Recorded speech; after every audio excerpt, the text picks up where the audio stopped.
கர்த்தருடைய பரிசுத்த நாமத்திற்கு மகிமை உண்டாவதாக. இந்த கால ஆராதனைக்கு வந்திருக்கிற உங்கள் யாவரையும் கர்த்தராகிய இயேசுவின் நாமத்தினால அடியன் வாழ்த்துகிறேன். தேவ பிள்ளைகளே, நாம் தொடர்ந்து வேதாகமத்தில் பெயர் சொல்லப்படாது இருக்கிற பெண்களை குறித்து நாம் தியானித்து கொண்டு வருகிறோம். இன்றைக்கு கர்த்தருக்கு பயந்து நடந்த தீர்க்கதரிசியுடைய மனைவி பெயர் சொல்லப்படலை. இது 2 ராஜாக்களின் புத்தகம் 4ஆம் அதிகாரம் 1-7 வரைக்கும் வாசித்து பார்ப்போம்னா சொல்லப்பட்டு இருக்கிறது. கவனிக்கலாம். இவங்களுடைய சம்பவம் உங்களுக்கு தெரியும். இவங்க கணவரும் ஒரு தீர்க்கதரிசி, அவருடைய பெயரும் சொல்லப்படலை. அவர் கடன் பட்டு மரிச்சிட்டார். ஆகவே அந்த கடனை தீர்க்கும்படியாக அந்நாட்களில் ஒரு வழக்கு இருந்தது. கவனிங்க, கடனை கொடுத்து தீர்க்க முடியலன்னா ஒரு வழக்கு இருந்தது. அந்த குடும்பத்தையே கடன் பட்டவனுக்கு என்ன பண்ணால் அடிமையாக எடுத்துக்கொள்வாங்க. ஒன்று பிள்ளைகளை எடுத்துக்கொள்வாங்க, இல்லை குடும்பத்தில் இருக்கிறவங்களை என்ன பண்ணால் எடுத்துக்கொள்வாங்க. இந்த சம்பவம் இந்த தீர்க்கதரிசியுடைய மனைவிக்கு நேரிட்ட உடனே போயிட்டு எலிசா தீர்க்கதரிசி இடத்துல போய் ஆலோசனை கேட்கும்போது இருக்கிற எண்ணெயை கொண்டு கர்த்தனவனை கடனை அடைக்க செய்தார். பிற்பாடு பிழைப்பு நடத்தும்படி ஆண்டவர் உதவி செய்தார். இதை குறித்து தான் இன்றைக்கு நம்ம பார்க்க போகிறோம். தேவ பிள்ளைகளை, ஆண்டவர் இல்லாததை இருக்கின்றவை போல கர்த்தனவனை அழைக்கிற தேவன். ஆண்டவர் ஒன்று கொண்டு இன்னொன்று உருவாக்கலை. இல்லை, எல்லாவற்றையும் கர்த்தர் உருவாக்கினார். வானங்களை உருவாக்கினார், பூமியை உருவாக்கினார், எல்லாவற்றையும் கர்த்தனவனை உருவாக்கினார். மனுஷனால் ஒன்றை கொண்டு தான் இன்னொன்று உருவாக்க முடியும். ஆனால் ஆண்டவர் அப்படி அல்ல, இல்லாததை உருவாக்குற தேவன். ஆமென். சரி, இதை பார்ப்பதற்கு முன்பதாக, இந்த சம்பவத்தை பார்ப்பதற்கு முன்பதாக ஒரு சில காரியங்களை நான் சொல்லிக்கினே போகிறேன். நீங்கள் எடுத்து வச்சுங்க. 2 ராஜாக்களின் புத்தகம் 4ஆம் அதிகாரம் 2 ராஜாக்களின் புத்தகம் 4ஆம் அதிகாரம் 1ஆம் வசனத்துலேருந்து 7ஆம் வசனம் வரைக்கும் எடுத்து வச்சுக்கலாம். கவனிங்க, நான் ஒரு சில காரியங்களை சொல்லிக்கினே போயிட்டு பிற்பாடு இவங்களை குறித்து நம்ம பார்க்கலாம். இந்த 2 ராஜாக்களின் புத்தகம் 4ஆம் அதிகாரத்தில் எலிசா தீர்க்கதரிசியுடைய 5 அற்புதங்களை குறித்து சொல்லப்பட்டு இருக்கிறது. எலியா இவருடைய ஆசான். எலியா 7 அற்புதங்களை செய்தார் என்று சொல்லப்பட்டு இருக்கிறது. ஆனால் தேவ பிள்ளைகளே, அவருடைய உடன் ஊழியக்காரனாக இருக்கிற எலிசா ரெட்டிப்பான வரத்தை கேட்டார். அதே போல் இவர் ரெட்டிப்பான அற்புதங்களை 14 அற்புதங்களை யார் செய்தார்னா இந்த எலிசா தீர்க்கதரிசி செய்தார். இதே இந்த 4ஆம் அதிகாரத்தில் 2 ராஜாக்களின் புத்தகம் 4ஆம் அதிகாரத்தில் 5 அற்புதங்கள் செய்யப்பட்டது சொல்லப்பட்டு இருக்கிறது. சரி, இங்கே கவனிக்கலாம். இந்த எலிசா தீர்க்கதரிசி உயிரோடு இருக்கும்போது 13 அற்புதங்களை செய்தார். எல்லாரும் போட பாருங்கள், எத்தனை அற்புதங்களை செய்கிறாரு? 13 அற்புதங்கள் உயிரோடு இருக்கும்போது செய்தார். உயிரோடு இருக்கும்போது செய்கிறாரு. அவர் மரித்து அடக்கம் செய்யப்பட்டு சில நாட்களுக்கு பிற்பாடு இஸ்ரவேலும் ஒருத்தன் மரித்து போனான். அவனை அடக்கம் செய்யும்படியாக கொண்டு போகும்போது சீரியா தேசத்துடைய தண்டு படை வந்த உடனே இவனை அடக்கம் போயிட்டு நம்ம எங்கடா போரில் மாட்டி சாகிறதுன்னு சொல்லி போகிற வழியில் இருக்கிற எலிசா தீர்க்கதரிசியுடைய கல்லறை என்ன பண்ணாங்கன்னா தூக்கிட்டு இந்த மரித்தவன் சடலத்தை உள்ளே போட்டாங்க பாருங்கள். எலிசா தீர்க்கதரிசியுடைய எலும்பு அந்த சடலத்தை பட்டு நம்ம உயிரோடு எழுந்துட்டான். இது அவர் மரித்து செய்த அற்புதம் ஒரு அற்புதம். ஆக மொத்தம் எத்தனை அற்புதங்களை செய்கிறாரு? 14 அற்புதம். உயிரோடு இருக்கும்போது 13 அற்புதங்களும், மரித்து எலும்பான பிற்பாடு ஒரு அற்புதத்தை செய்கிறாரு. மொத்தம் 14 அற்புதத்தை இந்த எலிசா தீர்க்கதரிசி நம்மனா செய்தார். ஆமென். சரி, கவனிக்கலாம். இங்கே சொல்லப்படுது 1ஆம் வசனத்தை வாசிங்கம்மா.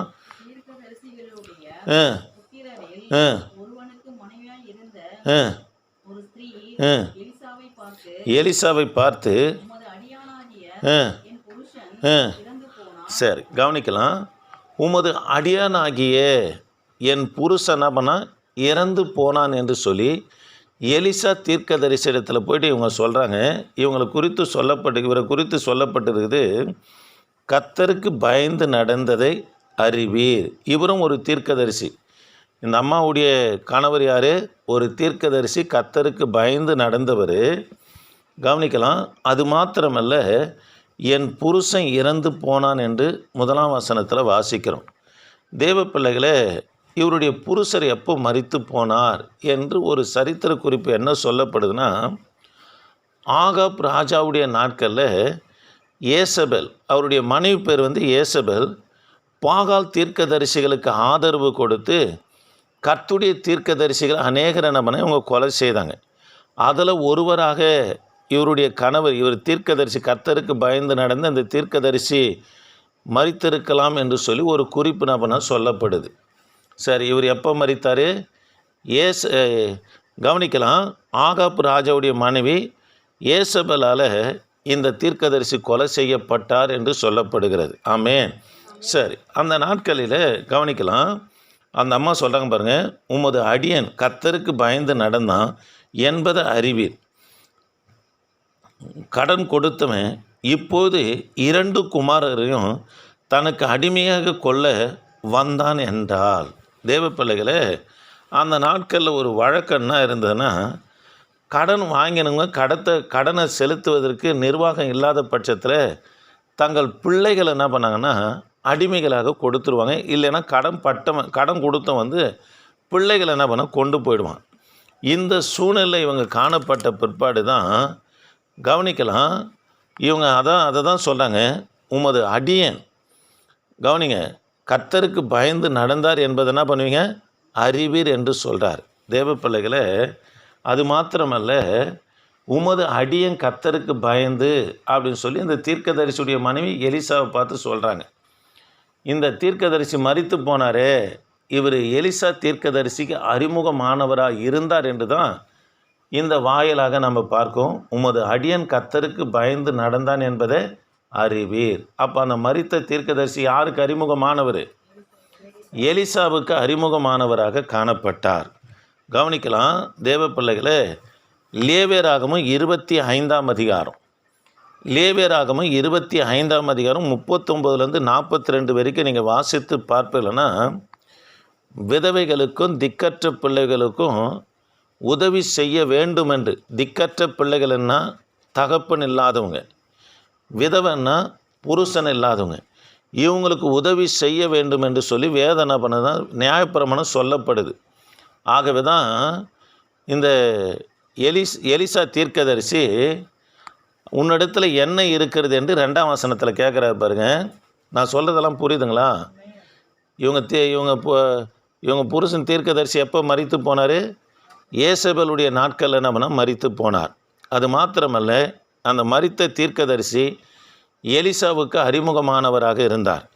நியாயப்பிரமாணம் இப்படி சொல்லுகிறதுனால விதவிக்கும் திக்கற்ற பிள்ளைகளுக்கும் உதவி செய்யணும்னு சொல்லுகிறபடினால, அதனால தான் அந்த பிரமாணத்தை மனசில் வச்சு தான் எலிசா தீர்க்கதரிசி கேட்குறாரு, உன்னிடத்தில் என்ன இருக்குது? ஏன்னா திக்கற்ற பிள்ளைகளுக்கும் விதவைகளுக்கு என்ன பண்ணும்? உதவி செய்யணும். பிள்ளைகள் திக்கற்றவர்களாக காணப்படுறாங்க, தகப்பன் இல்லை, மனைவி புருஷன் இல்லாமல் காணப்படுறாங்க. இவங்க யார்? விதவை. ஆகவே நியாயப்பிரமாணத்தின்படி இவங்களுக்கு உதவி செய்யணுமே என்று சொல்லி தான் உன்னிடத்தில் என்ன இருக்கிறது என்று சொல்லி இந்த எலிசா தீர்க்கதரிசி கேட்ட உடனே 2ஆம் வசனத்தில் சொல்கிறாங்க, என்னிடத்தில் ஒரு குடம் எண்ணெயே அல்லாமல் உமது அடியாளி வீட்டில் வேறு ஒன்றும் இல்லை என்றார்கள். அல்லேலூயா. கவனிக்கலாம் ஐயா, என்கிட்ட ஒரு குடம் எண்ணெயை தவிர வேறு ஒன்றும் இல்லைன்னு சொன்ன உடனே கவனிக்கலாம். 3லேருந்து வாசிங்கம்மா, 3லேருந்து வாசிங்க. 4ஆம் அதிகாரம் 2 ராஜாக்களின் புத்தகம் 4ஆம் அதிகாரம் 3லேருந்து. அப்போது அவள்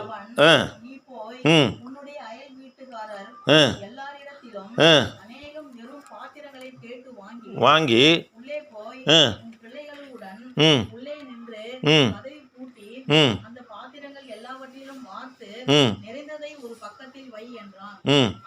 சரி, இங்கே கவனிக்கலாம். இப்போ தீர்க்கதரிசி எலிசா என்ன சொல்கிறாருன்னா, இங்கே பாரு, அக்கம் பக்கத்தில் இருக்கிற இடத்துல பாத்திரங்களை கேட்டு வாங்கி கதவை அடைத்து கொள்ளு அப்படின்னு சொல்கிறார். அதே போல் தீர்க்கதரிசியுடைய வார்த்தையின் பிரகாரமாகவே இவங்க புறப்பட்டு போகிறாங்க. அக்கம் பக்கத்தில் இருக்கிறவருடைய பாத்திரங்களை வாங்கி கதவை பூட்டி இவங்க ஒரு குடத்தில் வைத்திருக்கிற எண்ணெயை எல்லா பாத்திரத்தில் என்ன பண்ணால் எண்ணெய் ஊற்றிக்கின்னு வார்த்து கொண்டே வராங்கன்னு சொல்லி பார்க்குறோம். 6ஆம் வசனத்தில் எல்லா பாத்திரங்களிலும் எண்ணெய் வார்க்கிற வரைக்கும் எண்ணெய் வந்துக்கினே இருக்கிறது. வேறொரு பாத்திரத்தை கேட்கும்போது எண்ணெய் என்ன பண்ணி போச்சான்? நின்று போனது என்று சொல்லி பார்க்கிறோம். அல்லேலூயா. இதை போயிட்டு, ஐயா உம்முடைய வார்த்தையின்படி நான் நடந்தேன், அக்கம் பக்கத்தில் இருக்கிறவுடைய பாத்திரங்களை வாங்கி என் குடத்தில் இருக்கிற ஒரு குடத்தில் இருக்கிற எண்ணெயை நான் வார்த்தேன், எல்லாம் பாத்திரமும் நிரம்பி போனது, வேறொரு பாத்திரம் இல்லை, ஆகவே என்ன பண்ணிட்டு நின்று போனதுன்னு சொன்ன உடனே இந்த அம்மா போய் தீர்க்க தரிசனத்தை சொன்னோடனே அதுக்கு எலிசா சொல்கிறாரு 7ஆம் வசனத்தில், நீ போய் அந்த எண்ணெயை விற்று உன் கடனை தீர்த்து மீந்ததை கொண்டு நீயும் உன் பிள்ளைகள் என்ன பண்ணு, ஜீவனம் பண்ணு என்றார்.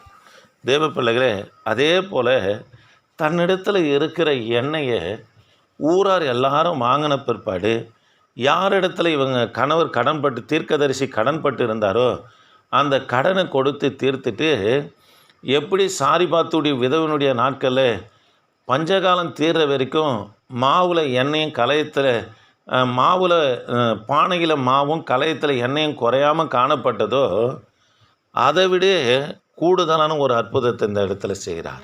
ஆமே, கவனிக்கலாம் தேவ பிள்ளைகளை. இந்த பிள்ளைகள் மரிக்கிற வரைக்கும் ஒரு யூத ஆசிரியர் என்ன சொல்கிறாருன்னா, இந்த மகளும் இந்த பிள்ளைகளும் மரிக்கிற வரைக்கும் இந்த எண்ணெயை விற்று இவங்க பிழைப்பு நடத்தினாங்கன்னு சொல்லி. சாரிபாத்துடைய விதவனுடைய நாட்களில் எது வரைக்கும் தான் வந்தது? பஞ்சகாலம் தீர்ற வரைக்கும் அடி துடைக்கவும்ல நிரம்பிய வழியில் அல்ல குறையாதபடி கர்த்தர் ஆசீர்வதித்தார். அதை காட்டிலும் இது மேலான அற்புதம். என்ன மேலான அற்புதம்னா தேவ பிள்ளைகளை, இந்த அம்மா கடனை கொடுத்து தீர்த்துட்டு நம்முடைய 2 பிள்ளைகளும் இவங்களும் மரிக்கிற வரைக்கும் அந்த எண்ணெயை விற்று பிழைப்பு நடத்தும்படியாக கர்த்தர் செய்தார். அப்போனா அதை காட்டிலும் இது என்னது? பெரிய அற்புதம்தான். தேவ பிள்ளைகளே, ஆண்டவர் உன்னிடத்தில் என்ன இருக்குதுன்னு பார்க்குறாருங்க. ஆமாங்க, நம்ம கர்த்தருடைய வார்த்தைக்கு கீழ்ப்படிந்து நடந்து கர்த்தாவே என்னிடத்தில் என்னவா இருக்கிறது என்று நம்மளை அர்ப்பணிக்கும் போது அதை கொண்டு தாங்க கர்த்தர் பெரிய காரியத்தை செய்வார். மோசேயிடத்தில் அதை தான் கேட்டார், உன்னிடத்தில் என்னப்பா இருக்குது? ஐயா, என் கையில் இந்த கோலை தவிர வேறு இல்லை, கீழே போடுப்பானார். போட்ட உடனே பாம்பாகுது, அதை பிடிப்பானார். பிடிச்ச உடனே மறு கோல் ஆகுது. அந்த கோலை கொண்டு தாங்க எகிப்தில் வாதைகளை உண்டு பண்ணுறாரு. அந்த கோலை கொண்டு தான் செங்கடல் பிளக்கப்படுது. அந்த கோலை கொண்டு தான் கண்மலையிலிருந்து தண்ணீர் வருகிறது. அந்த கோலை கொண்டு அநேக அற்புதங்களை செய்கிறார். இதே காரியத்தை தான் கிதியோனிடத்துலேயும் சொல்லுவார். நான் யார் எம்மாத்திரம், எங்கள் கோத்திரத்திலே நாங்கள் சிறு கோத்திரம், நானும் சின்ன குடும்பமாக இருக்கிறேன், என்னை போய் சொல்லுங்க, உனக்கு இருக்கிற இந்த பலத்தோடு போ, உன்னை அனுப்புகிற தேவன் யார்? நான் என்று சொல்லுகிறார். தேவ பிள்ளையே, உன்னிடத்தில் எது இருக்கிறதோ அதோடு கூட கர்த்தரை பற்றி கொள்ளும்போது பெரிய காரியத்தை செய்வார். ஆமாங்க, எனக்கு அது இருக்குது இது இருக்குதுன்னு சொல்லி நம்ம தன்னிச்சையாக மனுஷனாக செயல்படுவோம்னா ஒரு காரியம் கூட வாய்க்கவே வாய்க்காதுங்க. ஆனால் உன்னிடத்தில் இருக்கிறதோடு கர்த்தரை இங்கே சார்ந்து கொள்வீர்கள்னா கர்த்தர் உங்கள் வாழ்க்கையில் ஊழியத்தில் பெரிய காரியங்களை செய்வார். பலத்துக்கு மிஞ்சி செய்வார். நீங்கள் யோபுவின் புத்தகத்தை வாசித்து பார்ப்பேன்னா 37ஆம் அதிகாரம்னு நினைக்கிறேன், நீ கிரகிக்கக்கூடாத பெரிய காரியங்களை கர்த்தர் செய்வார். அதாவது எப்படி நடந்ததுன்னு சொல்லி உனக்கே தெரியாது, அதை ஜீர்ணித்தே பார்க்க முடியாது. கிரகிக்கக்கூடாத பெரிய காரியத்தை ஆண்டவன் அவனை செய்வான். அதனால் உன்னிடத்தில் என்ன இருக்கிறதோ, கிருபையா பலனா பணமா என்ன இருக்குதோ அதோடு கூட நீங்கள் கர்த்தரை சார்ந்துக்கிறீங்கன்னா அதை கொண்டு கர்த்தர் பெரிய காரியத்தை செய்வார். அல்லேலூயா. சரி, என்ன என்ற தலைப்பை போட்டுங்க. ஒரு 3 காரியத்தை நம்ம பார்க்கலாம். கொஞ்சம் வேகமாக இருங்க. என்ன என்ற தலைப்பில் ஒரு 3 காரியத்தை பார்க்கலாம். ஆதியாகமம் 28ஆம் அதிகாரம் 18ஆம் வசனம். ஆதியாகமம் 28ஆம் அதிகாரம் 18ஆம் வசனம். யாக்கோபு அந்த கல்லுக்கு எண்ணெய் வார்த்து என்று சொல்லி பார்க்கிறோம். தேவ பிள்ளைகளை, யாக்கோபு பரதேசியாய் புறப்பட்டு போகிறார். வெறும் கோலும் கையுமாய் கடந்து போகிற அவர் கவனிக்கலாம், வரும்போது 2 பரிவாரங்களோடு புறப்பட்டு வரார். அதற்கு முன்பதாக போகும்போது பொழுது சாயும்போது லூஸ் என்கின்ற இடத்துல ஒரு கல்லை வைத்து சாயிறார். சொப்பனம் கிடைக்கிது. அதாவது ஏனுடைய ஒரு நுனி பூமியிலையும் இன்னொரு நுனி வானத்திலையும் வைக்கப்பட்டு இருக்குது. தேவதூதர்கள் இறங்குறவர்களும் ஏறுவர்களுமாக இருக்கிறாங்கன்னு சொல்லப்பட்டது. உங்களுக்கு இதை குறித்து ஏற்கனவே நான் சொல்லியிருக்கிறேன். ஏன் அங்கே இருக்கிற தூதருங்க ஏறுறாங்க, அங்கே போனவொடனே தூதர்கள் இறங்குறாங்கன்னு சொல்லி ஏனியில் பார்த்தா ஒவ்வொரு எல்லைக்கும் ஒவ்வொரு தூதருங்க இருக்கிறாங்க. இவங்க இந்த எல்லையினுடைய தூதர் முடிஞ்சவொடனே இவர் ஏறிட்டார். அந்த லூசுடைய எல்லையின் தூதன் என்ன பண்ணுறாருன்னா யாக்கோபுக்காக வானத்திலிருந்து இறங்கி வருகிறார். அல்லேலூயா. இறங்கி வந்து சொப்பனம் கொடுக்குறாரு. என்ன கொடுக்குறாருன்னு கர்த்தர் சொப்பனம் கொடுக்குறாரு. இது போல் சொப்பனத்தை கண்டு ஆண்டவர் பேசுகிறார். அந்த ஏணி மேலே நின்று பேசுகிறாரு. நீ படுத்திருக்கிற இந்த பூமியை உனக்கும் உன் சந்ததிக்கு நான் தருவேன் என்று நம்ம தீர்க்க தரிசனம் சொல்கிறார். அல்லேலூயா. அப்போது யாக்கோபுக்கு நல்லா புரிஞ்சிடுச்சு, நான் படுத்திருக்கிற இந்த பூமி ஒரு நாளைக்கு தேவனுக்கு வீடாகும் என்று சொல்லி அந்த கல்லை எடுத்து எண்ணெய் வார்த்து சில பொருத்தனைகளை பண்ணி நம்மனை புறப்பட்டு போகிறார். பின் நாட்களில் இந்த இடம்தான் கவனிங்க, ஆதியாகமம் 14ஆம் அதிகாரத்தில் வருகிற மெல்கிஷேதேக், சாலோமின் ராஜா என்று சொல்லப்படுகிற அவர் இந்த இடத்துல தான் அவர் ஆசாரனாக இருந்தார். யாருக்கு தரிசனமான இடத்துல? யாக்கோபுக்கு தரிசனமான இடத்துல, அந்த இடத்துல தான் அவர் ஆசாரனாக இருந்தார். அதே மலையில் தான் யாரை கொண்டு போய் பலி செலுத்த முடியாது கொண்டு போனார்னா ஆபிரகாம் ஈசாக்கை தான் கொண்டு போனார். அதே மலையில் தான் யார் சொப்பனத்தை காண்றது? யாக்கோபு சொப்பனத்தை காண்றார். யாக்கோபு ஒரு பெயர் வைக்கிறார். இது நேது பெத்தேல் என்று சொல்லி நம்ம பெயர் வைக்கிறார். பெத்தேல் தானே? பெத்தேல் என்று வீடுன்னு அர்த்தம். பெத்தேல்னா கர்த்தருடைய வீடு என்று பொருள். சிலர் வீட்டுக்கு பேர் வைப்பாங்க, பெத்தேல் வீடுன்னு வைப்பாங்க. வீடுன்னு வைக்கிற மாதிரி அப்படி வைக்கக்கூடாதுங்க. கர்த்தரின் வீடு, பெத்தேல் என்று சொன்னால் கர்த்தரின் வீடு என்று அந்த இடத்துல பெயர் வைக்கிறார். ஆபிரகாமுடைய நாட்கள் அதுக்கு பெயர்னா மோரியா மலை. தாவீதுடைய நாட்களில் அதே மலையில் தான் ஆசாரிப்பு கூடாரத்தை கட்டாரு. அதுக்கு சீயோன் மலை, தாவீதின் நகரம் என்று பெயர் வழங்குறதை நம்ம பார்க்கணும். ஆக எனக்கு அன்பான கர்த்தருடைய பிள்ளைகளை கவனிக்கலாம். வெளிப்பாடோடு செயல்படும் போது ஒருவரும் அதை அழிக்கவே முடியாதுங்க. ஆமாங்க, யாக்கோபும் சரி, ஆபிரகாமும் சரி, தாவீதும் சரி, வெளிப்பாடோடு செயல்பட்ட நிமித்தமாக அந்த ஆலயத்தை ஒருவராலும் அழிக்கவே முடியலைங்க. அதனால் தேவ பிள்ளைகளே, யாக்கோபு கல்லுக்கு தூணாய், யாக்கோபு கல்லுக்கு என்ன பண்ணறான்? வார்த்தார் என்று சொல்லி பார்க்கிறோம். அதனால் எந்த காரியத்தை கர்த்தருடைய பிள்ளைங்க செய்தாலும் ஒரு வெளிப்பாடோடு செய்யுங்க. கர்த்தர் அதோடு கூட இருப்பார். அவர் வெளிப்பாடு கொடுத்துட்டார்னா கர்த்தர் உனக்கு உத்தரவாதியாக இருப்பார். எனக்கு கூட ஒரு வெளிப்பாடு கொடுத்தாரு. அந்த இடத்துல தான் நம்ம செய்ய போகிறோம். அதுக்கேற்ற மாதிரி கர்த்தர் உத்தரவாதியாக இருப்பார். ஜெபம் பண்ணுங்க. அல்லேலூயா. சரி, இரண்டாவது காரியம், யோவேல் தீர்க்க தரிசன புஸ்தகம் 1ஆம் அதிகாரம் 10ஆம் வசனம். யோவேல் தீர்க்க தரிசன புஸ்தகம் 1ஆம் அதிகாரம் 10ஆம் வசனம் கொஞ்சம் வாசிக்கிறீங்களா? என்ன மாண்டு போயிட்டுன்னு வரும். கொஞ்சம் வாசிங்க. யோவேல் 1ஆம் அதிகாரம் 10ஆம் வசனம். பாருங்க, வயல்வெளி பாழாயிற்று, பூமி துக்கம் கொண்டாடுகிறது, விளைச்சல் அழிக்கப்பட்டது, புது திராட்சரசம் வற்றி போயிற்று. பாருங்க, எண்ணெய் மாண்டு போயிற்று. யோவேல் தீர்க்க தரிசன புத்தகத்தில் இருந்த பாவம் என்னன்னு சொல்லியிருக்கிறேன். 1:5 வெறியர்களே என்று அழைப்பார். பாருங்கள், மதுபான பழக்கம் இஸ்ரவேலுக்குள்ளே காணப்பட்டதுனால கர்த்தர் வெட்டி கிளிகளை அனுப்பி தேசத்தில் என்ன உண்டாக்கினாராம்? பஞ்சத்தை உண்டாக்கினார் என்று சொல்லி பார்க்குறோம். இதனால் பூமின்னா கொண்டாடிச்சான், துக்கம் கொண்டாடினது என்று சொல்லி பார்க்குறோம். தேவ பிள்ளைகளே, எண்ணெய் மாண்டு போயிற்று. என்ன போயிற்று? 2வது குறிப்பு, எண்ணெய் மாண்டு போயிற்று. இதுக்கு காரணம் என்னென்னா இஸ்ரவேலுடைய பாவங்க. நம்ம தரிசனம் மாண்டிடக்கூடாது. மாண்டுனா செத்து போச்சுன்னு அர்த்தம். நம்முடைய ரட்சிப்பு செத்து போகக்கூடாது. நம்முடைய அபிஷேகம் செத்து போகக்கூடாது.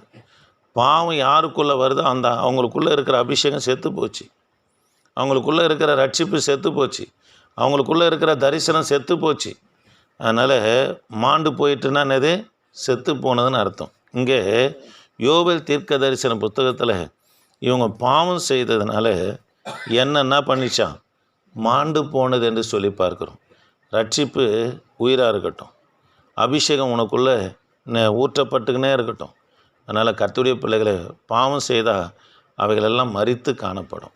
சரி, 3வது காரியம், மார்க்கு சுவிசேஷ புத்தகம். மார்க்கு சுவிசேஷ புத்தகம் 6ஆம் அதிகாரம் 13ஆம் வசனம். எண்ணெய் பூசி சொஸ்தமாக்கினார்கள் என்று சொல்லி வேதத்தில் வாசிக்கிறோம். எண்ணெய் யாருக்கு வாசிங்கம்மா. அநேக பிசாசுகளை துரத்தி கவனிக்கலாம். சீஷரில் கர்த்தர் 2 பேரை ஊழியத்துக்கு அனுப்புகிறார். போனாங்க பாருங்கள். கர்த்தர் கொடுத்த வரங்களோடு புறப்பட்டு போகிறாங்க. கையில் ஒலிவ எண்ணெய் எடுத்துன்னு போகிறாங்க. பிசாசுகளை துரத்துறாங்க. வியாதி உள்ள ஜனங்கள் மேலே எண்ணெய் பூசி ஜெபம் பண்ண கர்த்தர் அவங்களுக்கு என்ன கொடுத்தாராம்? சுகம் கொடுத்தார், சுஸ்தமானார்கள் என்று சொல்லி பார்க்கணும். இதே காரியம் யாத்ராகமம் 5ஆம் அதிகாரம் 14ஆம் வசனத்தில் நீங்கள் மன்னிக்கணும். யாக்கோபு எழுதின பொதுவான நிருபம் 5ஆம் அதிகாரம் 14ஆம் வசனத்தை வாசித்து பார்ப்போன்னா, உங்களில் வியாதியாக இருக்கிறவனை கொண்டு வந்து ஜெபம் பண்ணி அவனுக்கு என்ன பண்ணுங்க? எண்ணெய் பூசுங்க, கர்த்தர் சுஸ்தமாக்குவார் என்று வேதத்தில் என்ன பண்ண வாசிக்கிறோம். அல்லேலூயா.